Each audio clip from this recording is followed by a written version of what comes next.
नमस्कार मित्रांनो. बांगलादेशमधील कट्टर युवा नेता उस्मान हादी याची गोळी घालून हत्या करण्यात आली आहे. हो मित्रांनो, हा कट्टर भारतीय विरोधी होता. हा भारतातील नॉर्थ ईस्ट म्हणजेच आपले 7 स्टेट आहेत त्यांना तोडून हा ग्रेटर बांगलादेश तयार करण्याचे स्वप्न तिथल्या युवांना दाखवत होता आणि त्याची राजकीय पोळी भाजून घेत होता.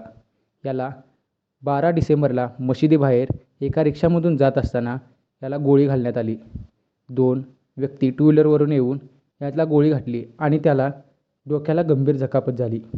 12 डिसेंबर रोजी त्याला तिथल्या जवळच्या हॉस्पिटलला नेण्यात आलं, पण तो गंभीर जखमी असल्यामुळे त्याला सिंगापूरच्या एका हॉस्पिटलमध्ये शिफ्ट करण्यात आलं. पण 18 डिसेंबर रोजी त्याला मृत घोषित करण्यात आलं. उस्मान हादी हा इक्बाल मंच या संघटनेचा प्रवक्ता होता. 2024च्या छात्र आंदोलनात त्याने शेख हसीना सरकारला पाडण्याची भूमिका बजावली होती. त्याच्या निधनानंतर बांगलादेशमध्ये मोठी आंदोलन झाली. भारतविरोधी नारे देऊन माध्यम संस्थांवर हल्ले केले गेले. प्रो इंडिया म्हणून ओळखल्या जाणाऱ्या वृत्तपत्रांच्या कार्यालयांना आग लावली गेली. हा प्रकार दाखवतो की बांगलादेश भारतविरोधी शक्ती किती सक्रिय होत आहे. आपल्या देशाच्या सुरक्षेसाठी आपण सतर्क राहिले पाहिजे.